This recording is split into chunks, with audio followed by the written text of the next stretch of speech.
அனைவருக்கும் வணக்கம். நான் உங்கள் யாவக்கீல் பிஸ்னஸ் கன்சல்டன்ட் காதர் பாவா. அன்பு நண்பர்களே, ட்ரஸ்ட் NGO செயல்படுத்துவதற்கான ஐடியாஸ் பார்ட் 5 கான்செப்டை ஒவ்வொரு முறையாக பார்த்துக்கிட்டே வரோம். இன்றைக்கி கிறிஸ்டியன்ஸ் சர்ச்சு அல்லது சர்ச் ரிலேட்டடாக இருக்கக்கூடிய புதுசாக ஆரம்பிக்கக்கூடிய அறக்கட்டளைகள் அல்லது ஆல்ரெடி இருக்கக்கூடிய அறக்கட்டளைகள் இந்த கான்செப்டை, இந்த ஐடியாவை ஒரு மனசில் நிறுத்துனீங்கன்னா உங்கள் மூலம் இதுக்கு ஒரு மாற்றம் ஏற்படலாம். அந்த கோரிக்கையோடு இந்த பாயிண்ட்டை நம்ம கான்செப்டை முன்வைக்கிறோம். இப்போ எல்லா சர்ச்சுகளுக்கு வெளியவும் அந்த ப்ரேயர் டைமில், சண்டேயில், முக்கியமான நாட்களில் நிறைய ஆதரவற்றவங்க, தேவையுடையவங்க கையேந்தி பணத்துக்காகவோ அல்லது தேவைக்காகவோ நிறைய நபர்கள் சர்ச்சுக்கு முன்னால், எல்லா பகுதியிலும் சர்ச்சுக்கு முன்னால் ஆட்கள் நிற்பாங்க.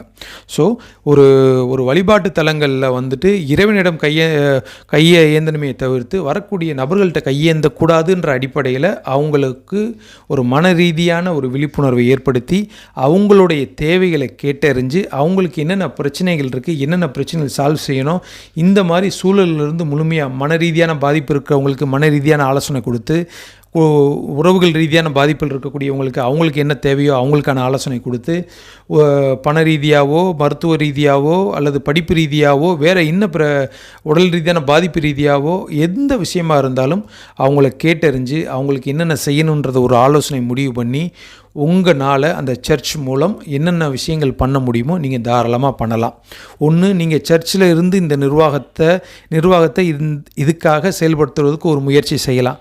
ஒருவேளை சர்ச்சில் நிர்வாகம் இதுக்கு முயற்சி செய்யலைன்னா வெளியிலிருந்து இந்த கிறிஸ்டியன் கான்செப்டில் இந்த மக்களுக்கு உதவி செய்யணும்னு நினைக்கிறவங்க இந்த பர்டிகுலர் பிரச்சனைகளுக்கு, அதாவது சர்ச்சில் நீங்கள் தேவனை வழிபடுற நேரங்களுக்கு மக்களை வெளியே கையேந்தி பணத்துக்காக நிற்க வைக்கக்கூடாதுன்ற ஒரு மைய கருத்தை வச்சு அவங்களுக்கு உங்களுடைய கான்செப்டுகளை சொல்லி அவங்களுடைய பிரச்சனைகளிலிருந்து மக்களை வெளிக்கொண்டு அவங்கள நல்வழிப்படுத்துறதுக்கு அவங்களுக்கு நிறைய ஒரு ஆலோசனை கொடுத்து அவங்களுடைய சூழலை மாற்றி அவங்களையும் தன்மானத்தோடு சுயமரியாதையோடு வாழ்வதற்கான எல்லா வசதிகளையும் ஆலோசனைகளையும் உதவிகளையும் பண்ணி அவங்கள ஒரு தனிநபராக அவங்களோட சுயமாக வாழ செஞ்சீங்க அப்படின்னா ஒரு பெரிய மாற்றம் அந்த சூழலில் உருவாகும்.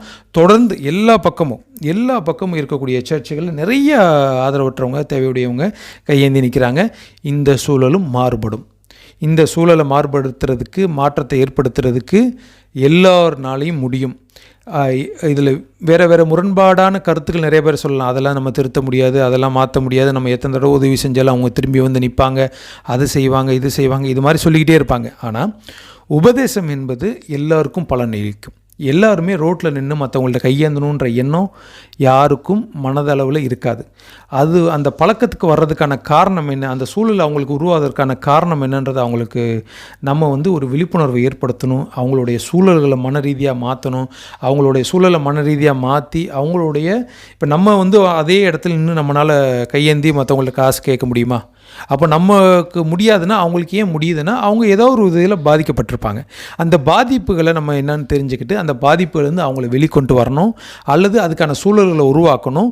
அந்த சூழலை உருவாக்குறதுக்கு சின்ன விஷயங்களாக குறைஞ்சது சின்ன பாயிண்ட்டாக நீங்கள் செஞ்சுக்கிட்டே வந்தீங்கன்னா சர்ச் முன்னால் வழிபாட்டு நேரங்களில் யாரும் வெளியே மனிதர்களிடம் கையேந்தி நிற்க மாட்டாங்க. ஸோ இது ஒரு ஆழமான கான்செப்ட். இந்த கான்செப்டை யாரெல்லாம் புரிஞ்சுக்கிறீங்களோ உங்களால் மக்களுக்கு நிறைய ஹெல்ப் பண்ண முடியும். ஒட்டு மொத்தமாக ஹெல்ப் பண்ணணும்னு நினைக்கிறீங்க, ட்ரஸ்ட்டை ஆரம்பித்து யாருக்காவது உதவி பண்ணணும்னு நினச்ச உண்மையான அடிப்படையில் செயல்படுறீங்க அப்படின்னா இந்த பர்டிகுலராக அந்த தேவாலயங்களுக்கு வெளியே, சர்ச்சுக்கு வெளியே நிற்கக்கூடிய நபர்களை ஃபஸ்ட்டு டார்கெட்டு நீங்கள் இந்த நபர்கள் தான் பண்ணணும். அவங்க எல்லா சூழலில் உள்ளே இருக்கவங்க அப்படி சொல்லுவாங்க, இவங்க அப்படி சொல்லுவாங்கன்றதில் எதையுமே யோசிக்காதீங்க. தொடர்ந்து நீங்கள் முயற்சிங்க. யார் முடியலன்னு சொல்கிறாங்களோ அதுதான் தீர்வு.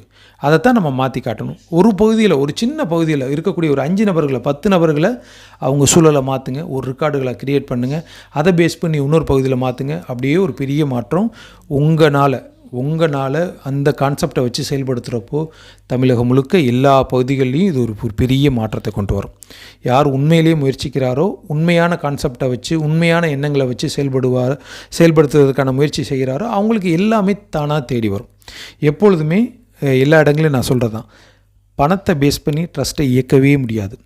ட்ரஸ்ட்டுன்றது ஆழமான உண்மையான காரணங்களுக்காக நீங்கள் நகர்ந்து போகிறப்போ அதுக்கான வசதிகள், அதுக்கான தேவைகள் உங்களை சுற்றி தானாகவே தேடி வரும். இதுதான் உண்மை. ஸோ நீங்கள் தயவுசெய்து கான்செப்டுகளை ஆழமாக வச்சு, உண்மையாக வச்சு, அதுக்கான தீர்வை முன்னோக்கி அதை நம்பிக்கையோடு செயல்படுத்துங்க. யார் சொல்கிறதையும் கேட்காதீங்க. நம்பிக்கையாக, ஆலோசனையாக, மக்களுக்கு உண்மையாக உதவணும், மக்களை பிரச்சனைகள்லேருந்து வெளிக்கொண்டு வரணுன்ற அடிப்படையில் யாரெல்லாம் ட்ரஸ்ட்டை ஆரம்பிக்கிறீங்களோ, இந்த கான்செப்டுகளை உள்வாங்கினீங்கன்னா ஏதாவது ஒரு மாற்றம், ஏதாவது ஒரு பகுதியில் யாராவது ஒரு நபருக்கு கிடைச்சாலும் மிகப்பெரிய அது ஒரு சக்ஸஸ் தான். இன்றைக்கி இந்த பார்க்கில், இந்த கான்செப்டில் நம்ம பார்த்துருக்கிறது, சர்ச்சுக்கு வெளியே நிற்கக்கூடிய நபர்கள் வாழ்க்கையில் மாற்றம் வருவதற்கு கான்செப்டுகளை உருவாக்கலாம். அதை பேஸ் பண்ணி ஒரு ட்ரஸ்ட்டை உருவாக்கி செயல்படுத்தி நீண்ட காலமாக தொலைநோக்கு பார்வையாக இதுக்கான தீர்வை முன் வச்சு செயல்படுத்தலாம். மற்றும் ஒரு பார்ட்டில் அடுத்த கான்செப்டுகளை பார்க்கலாம். நன்றி, வணக்கம்.